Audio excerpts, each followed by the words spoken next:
Good morning. You're watching Sky News live from Westminster. It's 10 o'clock.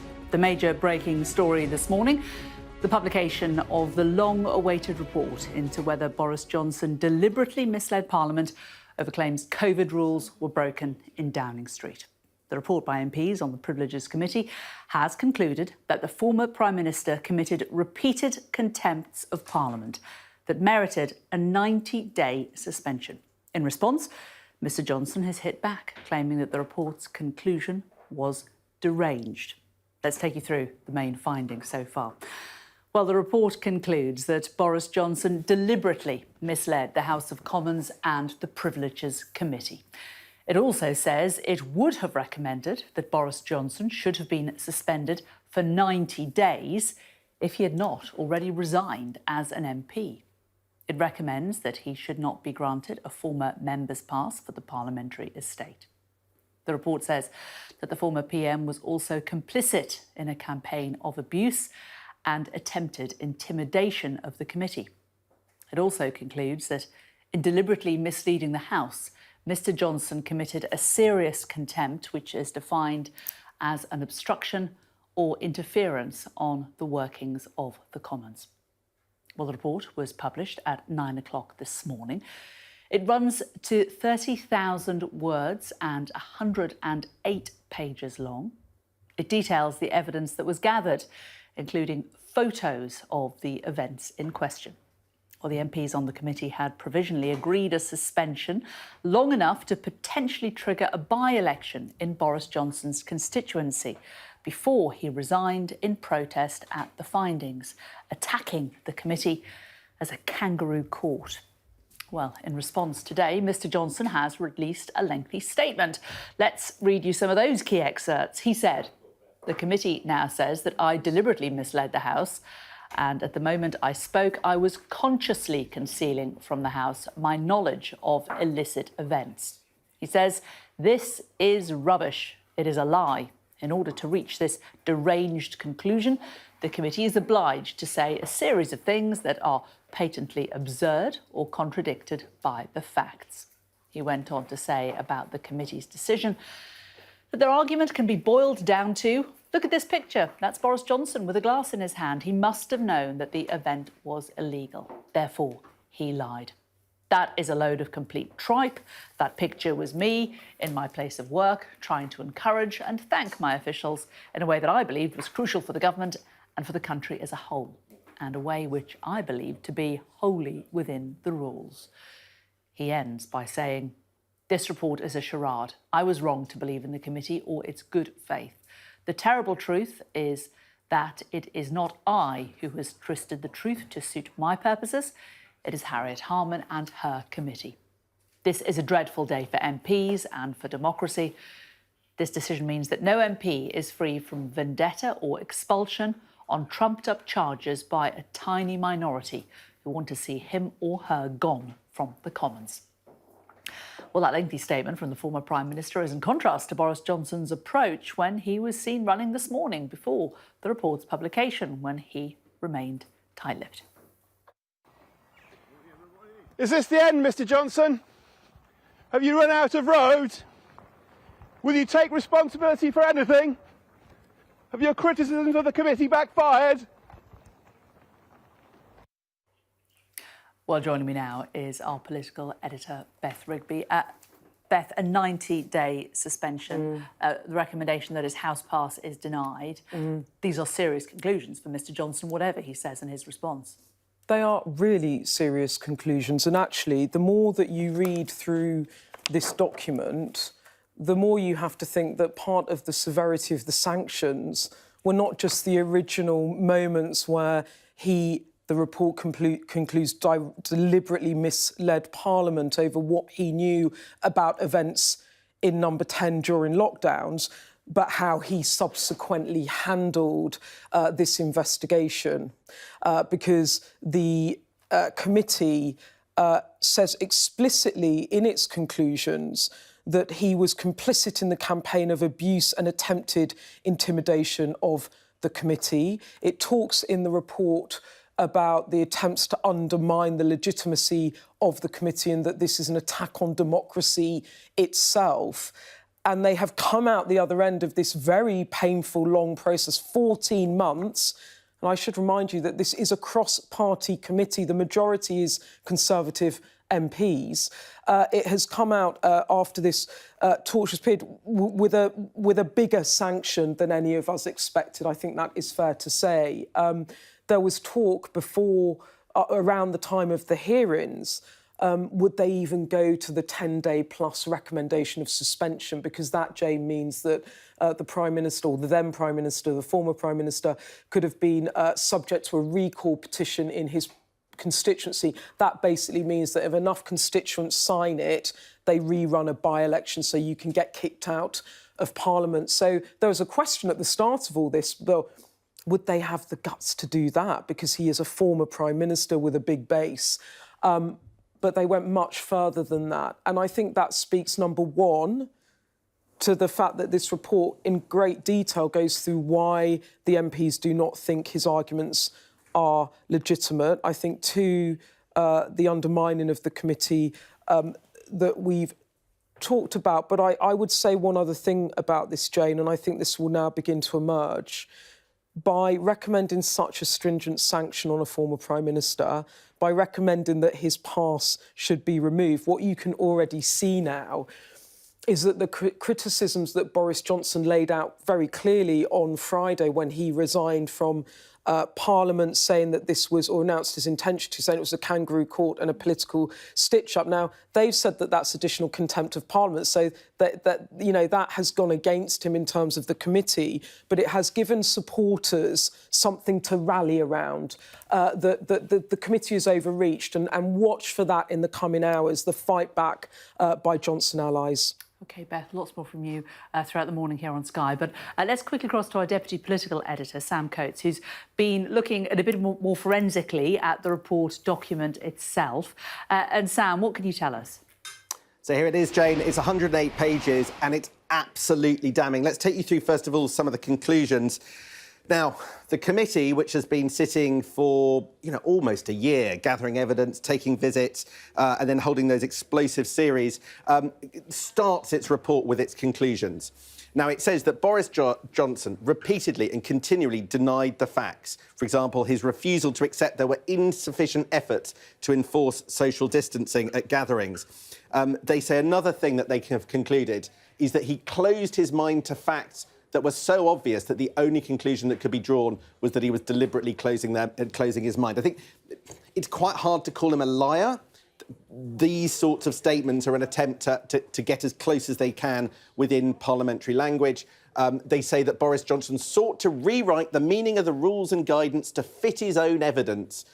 So, for example, at one point he said that some of the conditions in some of the parties and events were imperfect, but that wasn't a breach of the rule. They say, well, it was. And they also said that Boris Johnson is the master of after-the-event rationalisations.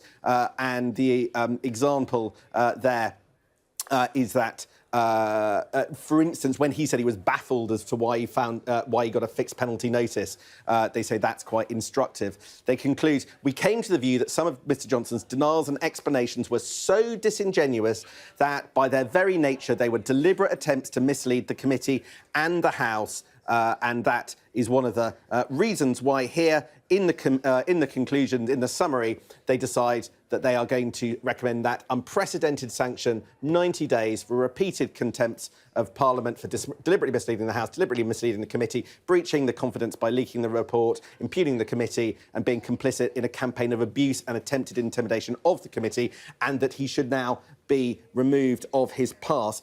Now, it's interesting just to go through some of the detailed bit. We delve a little bit deeper into some of the areas that are the knottiest and most instructive in this whole affair. So it's worth spending some time on one particular event. That's the Lee Cain and Dominic Cummings leaving do on the 13th of November. Now, that's one of the ones that we've got a photo for of Boris Johnson raising a glass in front of a table of bottles of wine. That's his Director of Communications and his de facto Chief of Staff.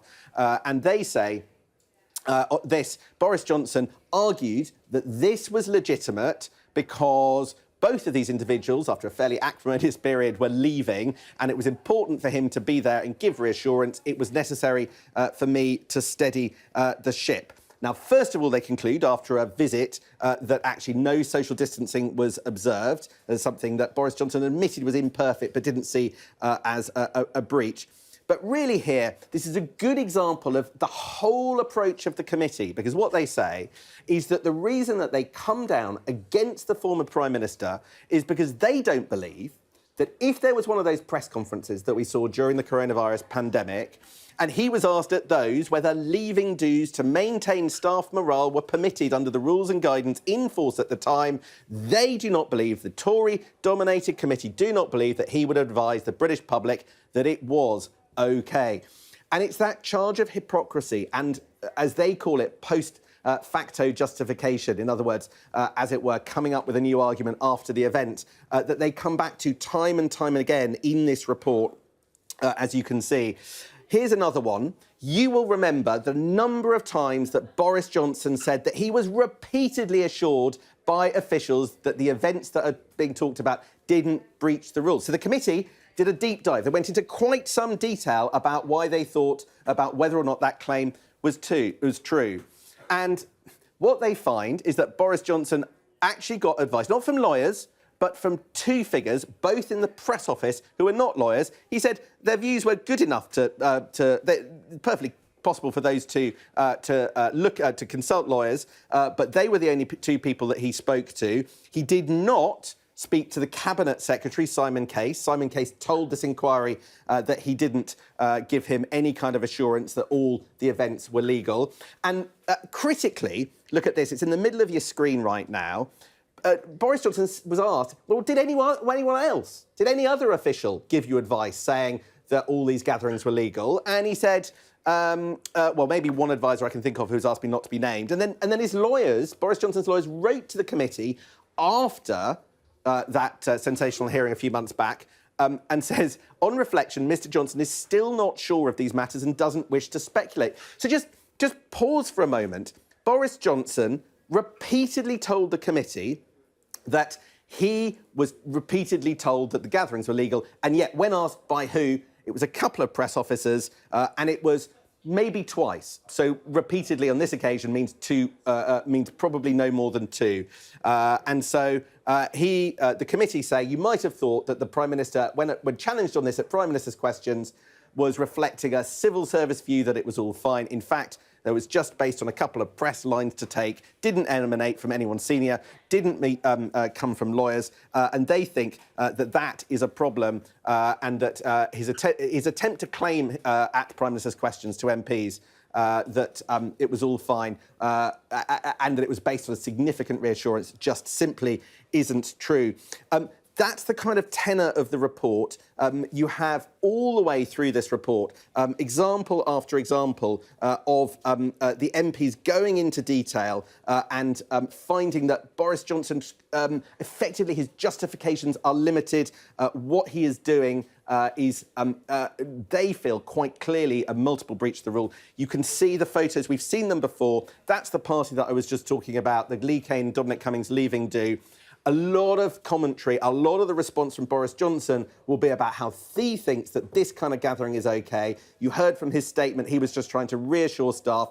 One of the big conclusions from this report is that there was no justification for these kinds of events, and he wouldn't advise the public to do so if it was about anyone else. That is at the heart of why Boris Johnson today would have got a 90-day suspension. As it is, he's quit as an MP. He's launched a furious exercise against the committee for this, but they say there is no justification for events like that, and he wouldn't have said so to any other member of the public. Sam, thank you very much. Well, back in March, Boris Johnson gave evidence to the Privileges Committee in a gruelling 6-hour session. Let's have a bit of a reminder of some of those key moments. I'm here to say to you, hand on heart, that I did not lie to the House, but it never occurred to me, or I think the current Prime Minister at the time, that the event was not in compliance with the rules. At the press conferences over this period, you regularly repeated the phrase, hands, face, space. So there can be no doubt that you understood what the guidance and rules meant and were intended to achieve. Yes or no? Yes. Thank you. The question is whether what you said about this particular way of thanking your staff in the House of Commons was strictly accurate. The guidance does not say you can have a thank you party. I believed that this event was not only reasonably necessary, but it was essential for work purposes. But another witness stated that they couldn't get through the room to leave because people were standing 4 to 5 people deep. Is there any reason why we should disbelieve that? People who say that we were partying in lockdown simply do not know what they are talking about. So why did you tell the House all guidance was followed completely in number 10? Nobody came to me and said, we've got a problem with this one. Did any government law officer or any member of the government legal department, did anyone of those give you the assurance? The short answer is no, they didn't. We would be entitled to be a bit dismayed about the flimsy nature of this assurance when we took it at face value that these assurances amounted to something, and it looks from what you've told us in answer to Mr. Costa's questions that they did not amount to much at all. Well, reaction is coming in all the time. Esther McVey MP has just tweeted. She says that demands calling for Boris Johnson to be denied a former MP's pass to Parliament are absolutely absurd and utterly unnecessary. Well, joining me now is Brendan Clark-Smith, Conservative MP for Bassetlaw. And I imagine that you would possibly echo what Esther McVey says. You're a supporter of Boris Johnson throughout this. You're in the minority, though, aren't you? I don't believe I am. Certainly the members I've spoken to, certainly people in my constituency, think this is a massive overreach here. We think he's been treated very, very unfairly from the start.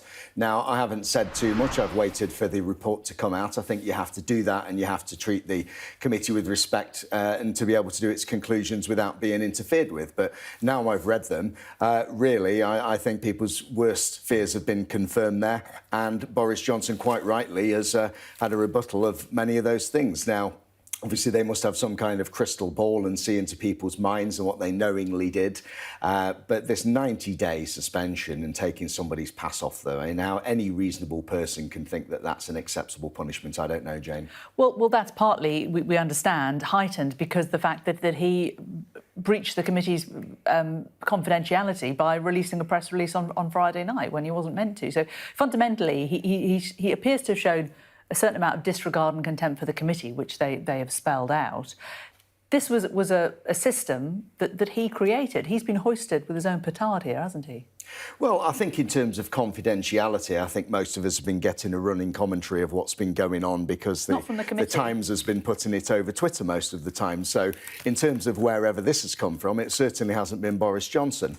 I know if I had these allegations levelled at me, I'd want to defend myself. Boris Johnson's issued a very lengthy statement now where he's gone into quite specific detail about a lot of things, and I think he's right to do that. But, of course, he doesn't feel he's been fairly treated. And I think when people prejudge, you look at the former chair had to recuse himself, quite rightly, in fairness, from being on the committee, and then has been replaced by somebody who has, again, prejudged, made comments in advance. Now, you would not accept that in a court of law, and it's all to do with due process and fairness. That's what the public want to see, and I don't think we see that here.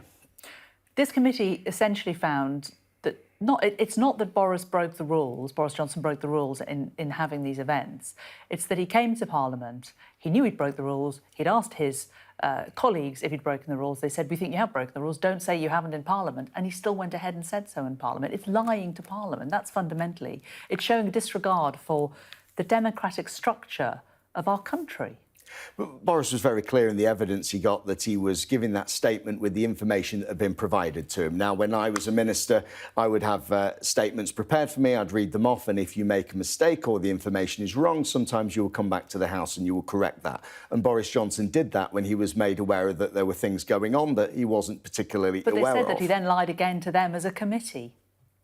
Well, I think that's a little unfair, really. I mean, Boris Johnson, again, he's given a very open account of himself. He's given a very detailed account of what he's actually done there.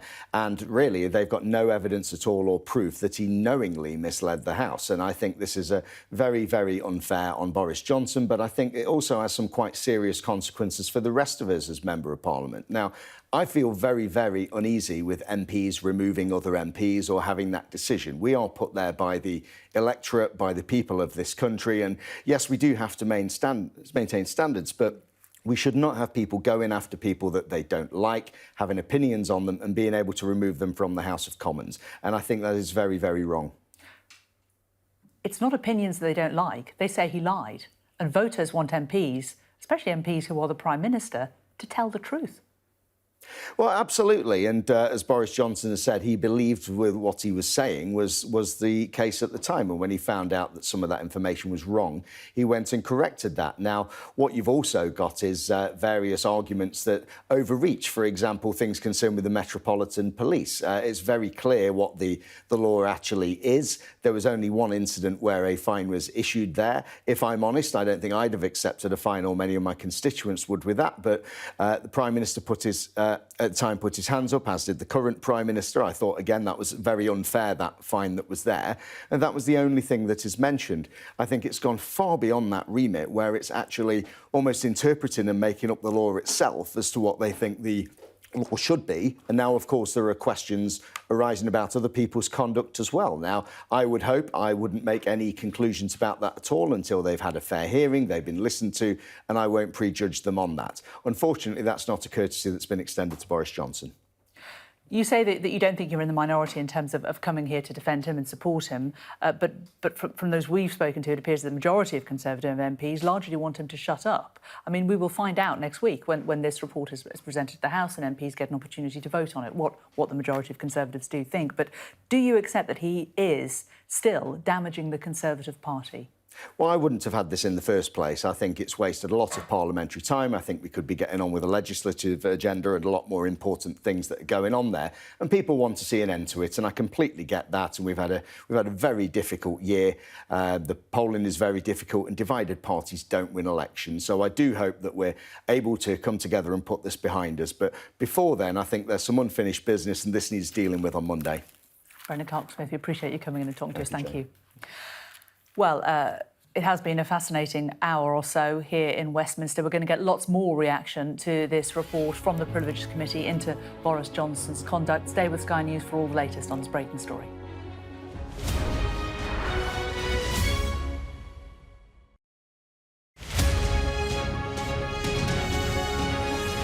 I'm Mark Stone and I'm Sky's correspondent based here in Washington, D.C. Our street! Our street! Well, the plan seems to be to head to the police station where the policeman who fired the shots was based. And everything, you know, his memories is all gone. In almost every corner, this town has been completely destroyed by the fire. I've witnessed the remarkable passion for politics here, but the anger too. We have to get Trump out of the White House. Is this the moment to reform gun laws? You know, it's easy to go to politics. But it's important. It's at the heart of the issue. I get that that's where the media likes to go. Well, it's not. It's where many of the people we've talked to here like to go. I report on the biggest stories from around the world. This is a town that is effectively encircled by the Russians. You say it's all fabrication, what's happening in Bucha? Destroyed my nation. We take you to the heart of stories that shape our planet. I can hear now quite a few explosions in the distance here in Jerusalem. A very violent series of confrontations here. What do you think of ISIS? Everybody here knows the truth of ISIS.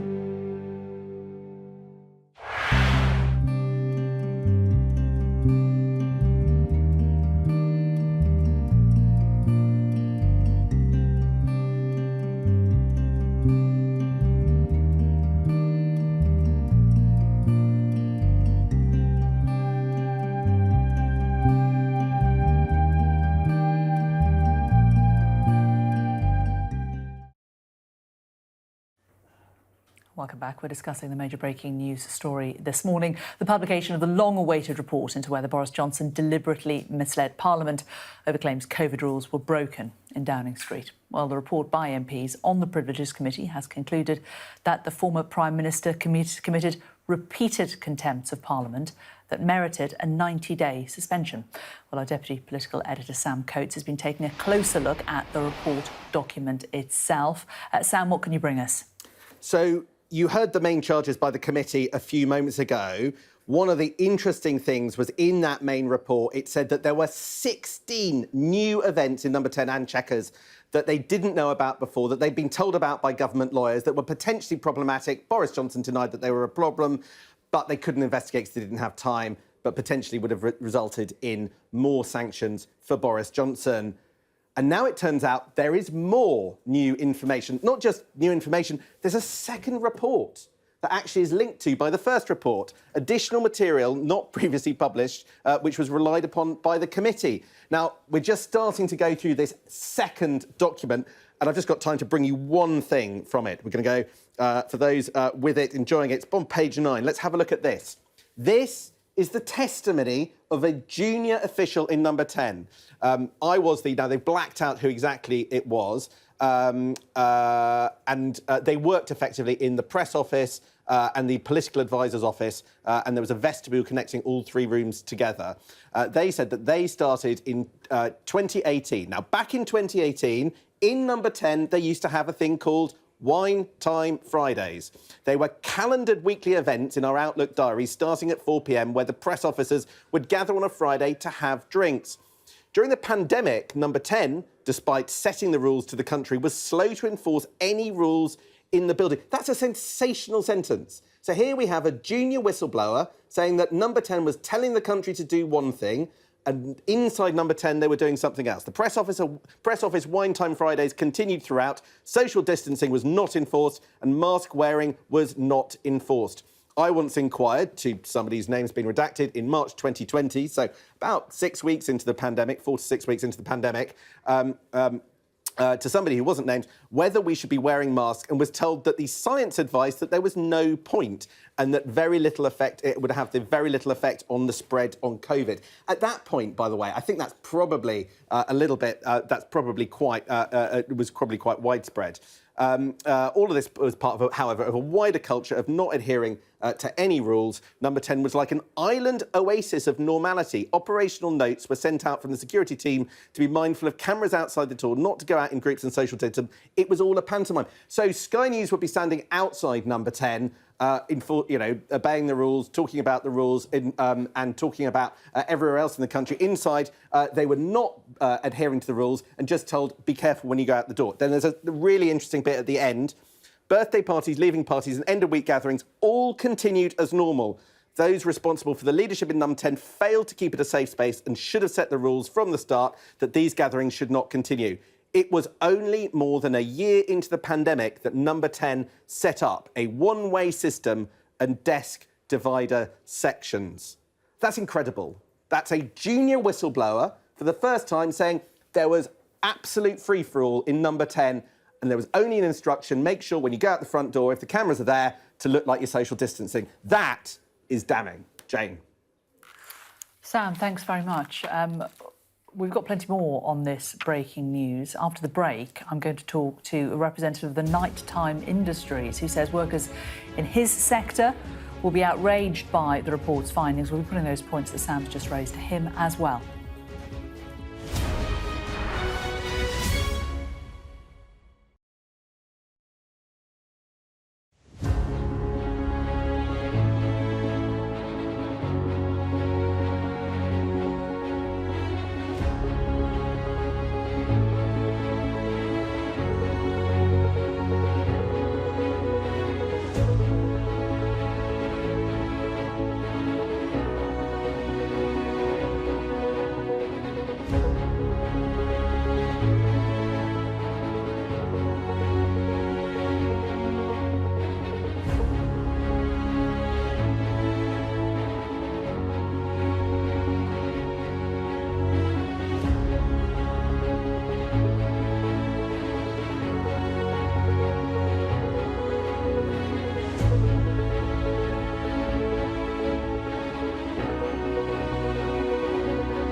Welcome back to the breaking news. The publication of the long-awaited report into whether Boris Johnson deliberately misled Parliament over claims that COVID rules were broken in Downing Street.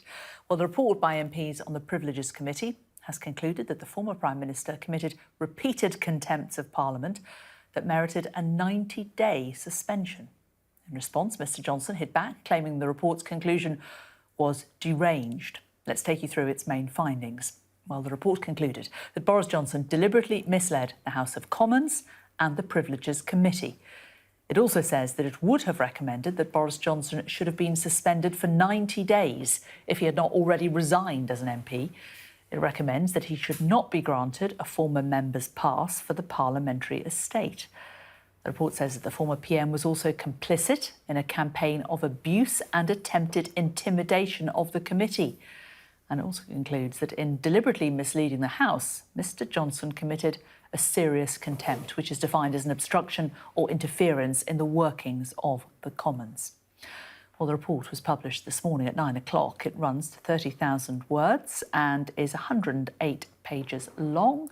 It details the evidence that was gathered, including photos of the events in question. The MPs on the committee had provisionally agreed a suspension long enough to potentially trigger a by-election in Boris Johnson's constituency before he resigned in protest at the findings, attacking the committee as a kangaroo court. Well, in response, Mr Johnson has released a lengthy statement. Let's read you some of those key excerpts. He says, "The committee now says I deliberately misled the House, and at the moment I spoke, I was consciously concealing from the House my knowledge of illicit events. This is rubbish. It is a lie. In order to reach this deranged conclusion, the committee is obliged to say a series of things that are patently absurd or contradicted by the facts." He went on to say about the committee's decision that their argument can be boiled down to, "Look at this picture. That's Boris Johnson with a glass in his hand. He must have known that the event was illegal. Therefore, he lied. That is a load of complete tripe. That picture was me in my place of work, trying to encourage and thank my officials in a way that I believed was crucial for the government and for the country as a whole, and in a way which I believed to be wholly within the rules." He ends by saying, "This report is a charade. I was wrong to believe in the committee or its good faith. The terrible truth is that it is not I who has twisted the truth to suit my purposes. It is Harriet Harman and her committee. This is a dreadful day for MPs and for democracy. This decision means that no MP is free from vendetta or expulsion on trumped-up charges by a tiny minority who want to see him or her gone from the Commons." Well, Boris Johnson's statement is pretty lengthy. Those were some of those key excerpts.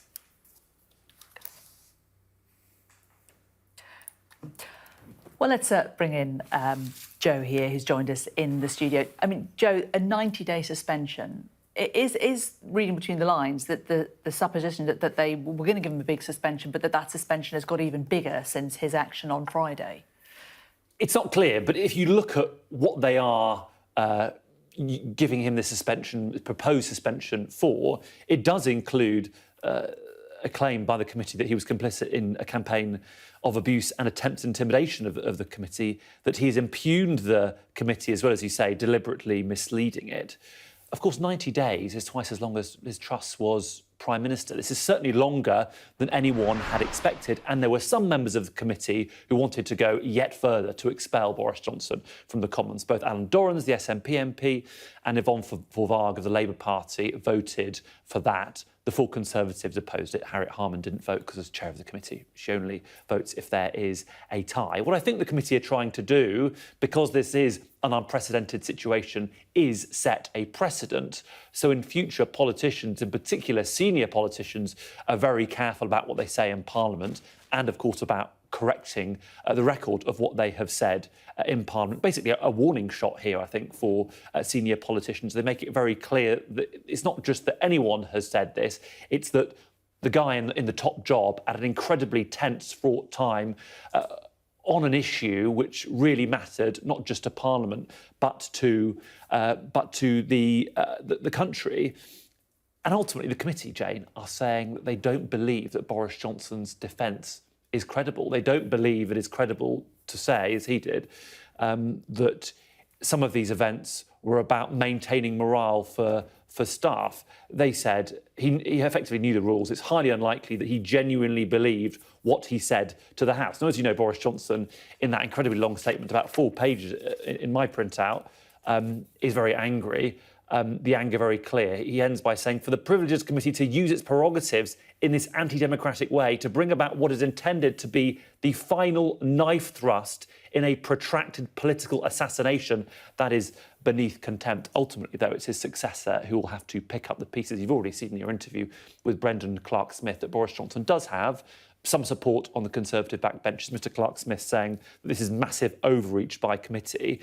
In the next hour or so, we're expecting Penny Mordaunt, the leader of the House, to set out a business statement which will include, we think, some plans for there to be next week a vote on this. Will Parliament approve this? Will there be a motion for them to approve this? Now, of course, it's sort of irrelevant in the sense that Boris Johnson has left Parliament. The suspension is relevant. The ban on the pass, of course, is still significant. But could we next week see those splits, those divisions in the Conservative Party come to the fore again? And what will that mean for Rishi Sunak's leadership when he wants to move on from all of this? Of course. Joe, thanks very much.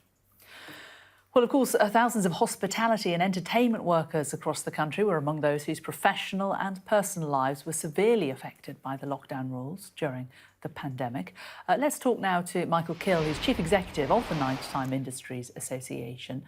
Just interested, Michael, to get your reaction to this report. It's been pretty damning about the former Prime Minister. What do you make of it? Well, to hear the news today will incite a level of outrage and anger amongst many across our sector in particular, but also across the wider UK, particularly the thousands of people who've lost loved ones and the many that have suffered irreparable financial damage through debt, on top of the deep and long-lasting mental health impact that thousands of these people are suffering still today. So very, very difficult to digest, very, very difficult to hear. What are the kind of tales that you hear from those who did abide by the rules, who looked at the letter of the law and said, you know, we've been told by the government we must follow it? What kind of impact did it have on many people that you represent? Well, we've heard stories of people losing not only their business, but their homes, you know, everything that they've literally worked towards.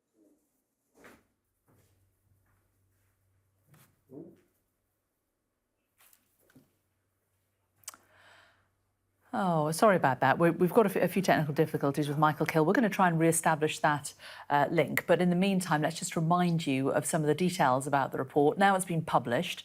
Let's just go back over how we got to this point over the last few months. Well, the Privileges Committee was asked to investigate Boris Johnson in April 2022 over whether he deliberately misled the House of Commons over what he knew about lockdown parties in Downing Street. In March this year, the former Prime Minister gave evidence to the committee where he repeated his defence that he did not knowingly lie to the House. Last Thursday, the findings from the committee's report were sent to Boris Johnson. Then on Friday evening, in an unexpected turn, Boris Johnson resigned as an MP with immediate effect. And in an 1,000-word statement released alongside that announcement, the former Prime Minister dismissed the report, describing the Privileges Committee as a kangaroo court. And then yesterday, the committee signed off the report ahead of its release this morning. Well, our Deputy Political Editor, Sam Coates, has been taking a closer look at the report document itself. And Sam, we were just talking to the Nighttime Industries there, and you were just pointing out in your last little session that the rules about social distancing and the rules that lots of people in perhaps offices had to heed, where desks were taped off and people had barriers put up, those weren't being followed inside Number 10, according to this report. No, that's right. That extraordinary testimony that we heard from a junior official inside Number 10 who said that it was anything goes inside, but they were told, make sure you obeyed the rules if you walked through the big famous black door of Number 10 and came out in front of the cameras, Sky News, BBC, ITV, all lined up. As long as you were behaving the rules in front of the cameras, much less it would seem important what was going on behind that big black door. Of course, officials working on the COVID response. Of course, it was one of the busier offices in the country, but nevertheless, not social distancing, anything like what was expected of everywhere else in the country. That's the accusation from a junior official who has basically been a bit of a whistleblower inside Number 10. And that testimony, Jane, is interesting because it forms part of something a little bit bigger, where the committee are trying to unpick specific assertions to Parliament by Boris Johnson. And I think it's just worth going through one of those. Now, Boris Johnson argued to the committee, and does publicly and does to this day, that no one raised any concerns with him. He said that he does not, this is during the evidence that he gave, remember being specifically assured by any senior civil servants about the rules or guidance within Number 10, and nobody gave me any contrary advice that the gatherings weren't OK.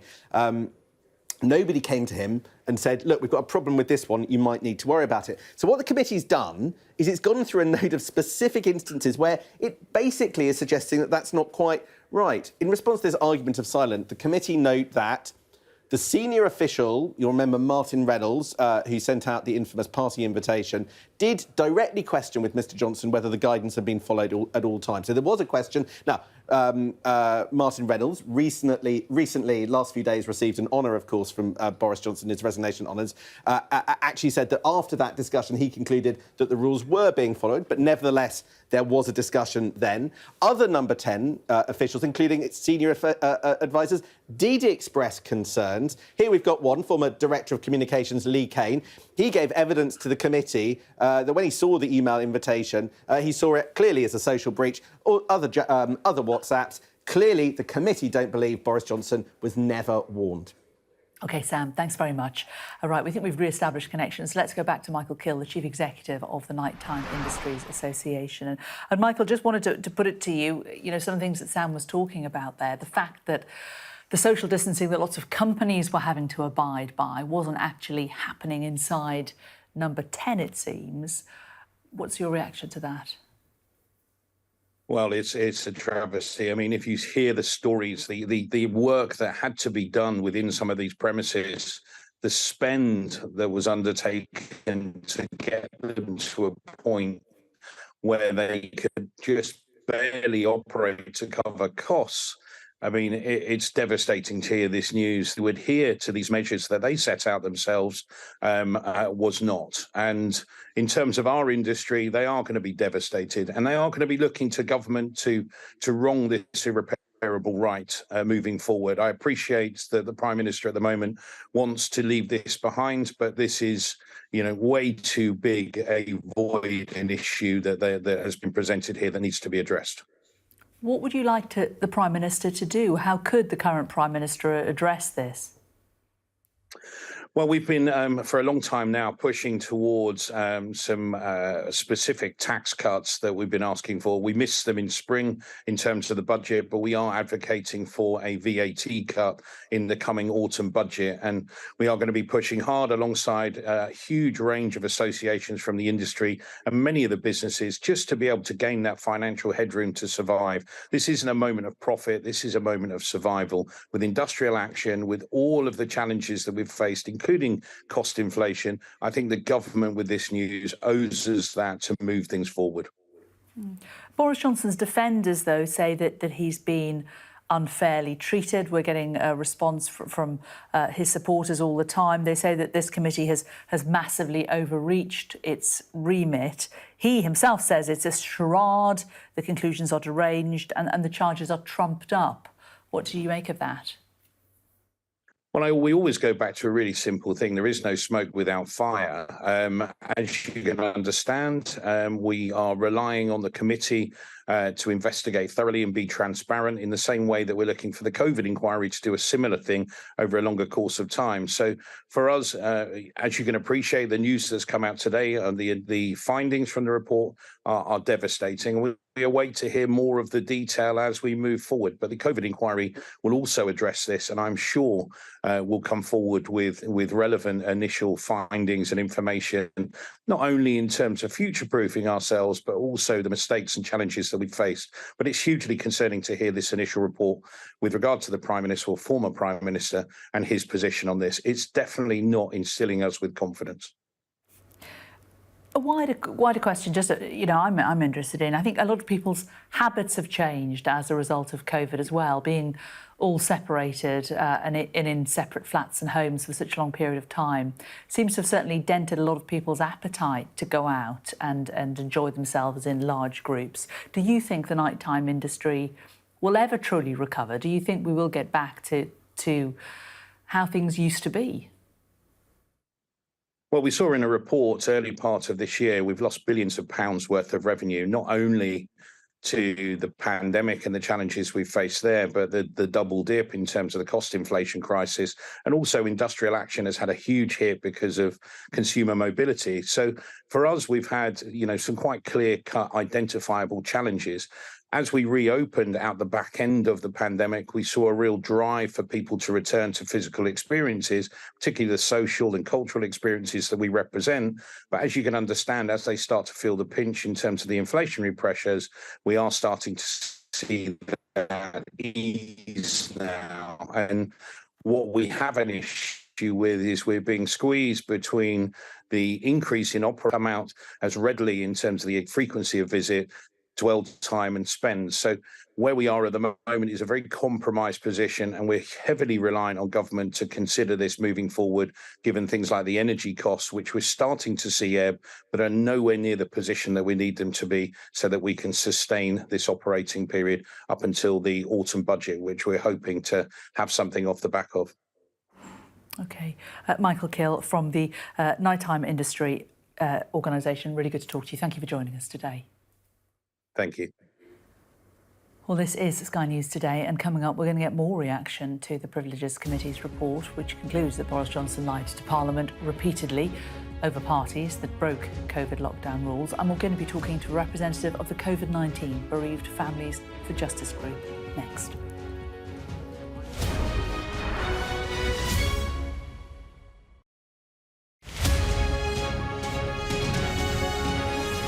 I'm Mark Stone, and I'm Sky's correspondent based here in Washington, D.C. Our street! Our street! Well, the plan seems to be to head to the police station where the policeman who fired the shots was based. And everything, his memories is all gone. In almost every corner, this town has been completely destroyed by the fire. I've witnessed the remarkable passion for politics here, but the anger too.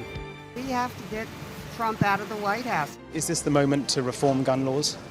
It's easy to go to politics. But it's important. It's at the heart of the issue. I get that that's where the media likes to go. Well, it's not. It's where many of the people we've talked to here like to go. I report on the biggest stories from around the world. This is a town that is effectively encircled by the Russians. You say it's all fabrication, what's happening in Bucha? Destroyed my nation. We take you to the heart of stories that shape our planet. I can hear now quite a few explosions in the distance here in Jerusalem. A very violent series of confrontations here. What do you think of ISIS? Everybody here knows the truth of ISIS.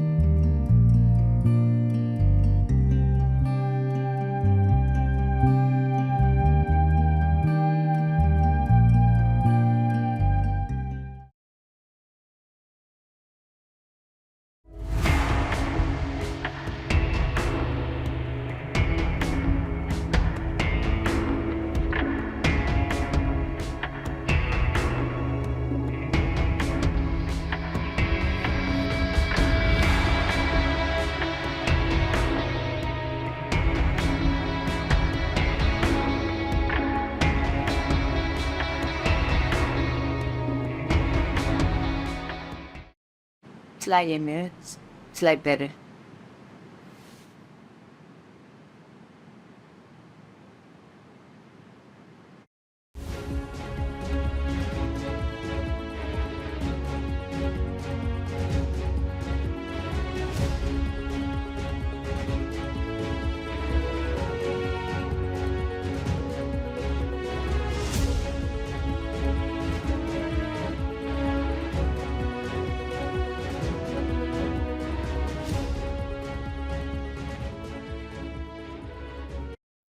Fly Emirates, fly better. Well, lots of reaction coming into us on the Privileges Committee report, which has concluded that Boris Johnson did lie to Parliament and to the committee itself. We've heard from Labour in the last few minutes. Sangnam Devannair, who is Labour's shadow leader of the House of Commons, has made a comment. She says that the evidence in this report is damning, that the conclusions the committee came to are clear. Boris Johnson is a lawbreaker and a liar. Rishi Sunak must now confirm the government will follow precedent and give the House the opportunity to approve the report and endorse its sanctions in full. She goes on to say, Rishi Sunak's weakness means he's never stood up to Boris Johnson. This report makes it even more inconceivable that the Prime Minister approved Boris Johnson's resignation honours list just a week ago as part of some sort of grubby deal, rather than waiting for this report and saying no to his boss. It is quite a lengthy statement. Rishi Sunak, she says, is so out of touch he thought it was right that taxpayers' hard-earned money fund Boris Johnson's ongoing lies to the public. It's not clear in this statement, but we think that's referring to the legal defence that he was gifted by the government for the committee hearing. But the statement goes on to say, given the findings of the committee, Rishi Sunak should demand Boris Johnson pays back every penny. And Labour say, while Rishi Sunak is distracted with the ongoing Tory soap opera, people are crying out for leadership on the issues that matter to them. It's time for a fresh start with a mission-led Labour government and a Prime Minister of integrity in Keir Starmer, who will out working people first. So Labour clearly making as much of it as they can. Let's cross, though, to Susie Crozier-Flintham, who's a member of the COVID-19 Bereaved Families for Justice group, and she joins me now. Very good to talk to you today. What are your thoughts today on hearing this response from the Privileges Committee? I think it's overwhelmingly unsurprising. This is nothing that we didn't already know. I think the most shocking thing is the flagrant disregard that Johnson is showing towards the Privileges Committee. The sort of attack on democracy that seems to be going on. But no, I'm not surprised by anything that the committee has found, because I already knew. We saw the photographs, we heard him lie to Parliament, we already have the evidence in front of us. For him to try and deny it is absolutely risible. And also, particularly shocking is a statement from the second report where there's talking about not adhering to the rules inside number 10, but making sure they pretend they are when there are cameras present. This is someone who is supposed to hold the highest honour in the land, who is embarking upon completely self-serving behaviour at the expense of our lives, essentially. I mean, when we look at how Boris Johnson handled COVID, he was a man who was very, very ill himself. He was in a perilous situation in hospital. So a lot of people will say he knew what a lot of families, like yourselves, were going through. He was there at the sharp end. He felt it. He was just doing what he thought was right. Well, if that is the case, he should have demonstrated a lot more empathy. If he was so ill that he almost died, as he claims, then surely he understood just how severe this virus was and is, and just exactly what the risks were around, having indoor gatherings and being in close contact and sharing breathing space and all of that sort of thing. He should have understood from a very deeply personal level just exactly what a danger there was. So I'm afraid I don't hold truck with any argument because he almost died that informed his decision. Because actually, if he was as ill as he says he was, then he should have made better decisions to keep people safe, knowing how dangerous and how threatening the virus is. And it sounds to me like more Johnson obfuscation. Do you hold in truck with the thoughts as well that people may say, well, they may have been doing something wrong inside number 10. They may have not been, abiding by the rules. But overall, the rules that they implemented and the introduction of the vaccines were effective, some would argue.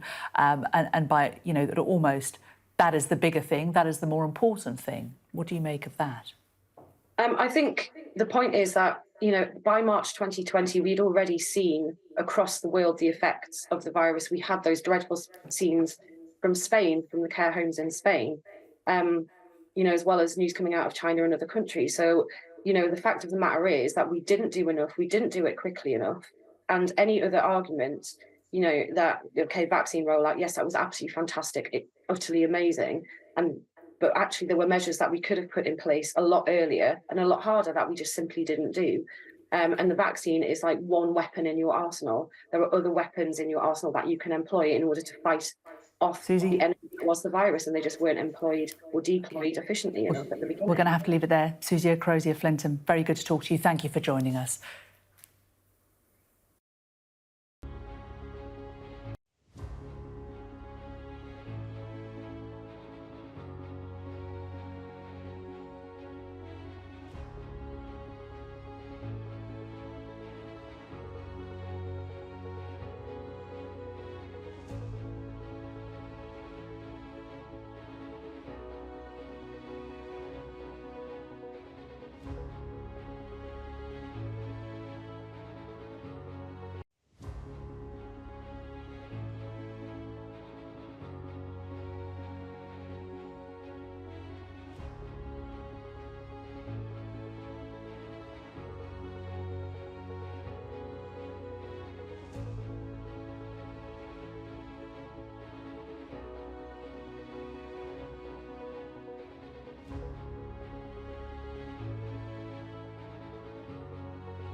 This is Sky News Today. It's 11 o'clock. These are our headlines. A scathing report by MPs concludes Boris Johnson deliberately misled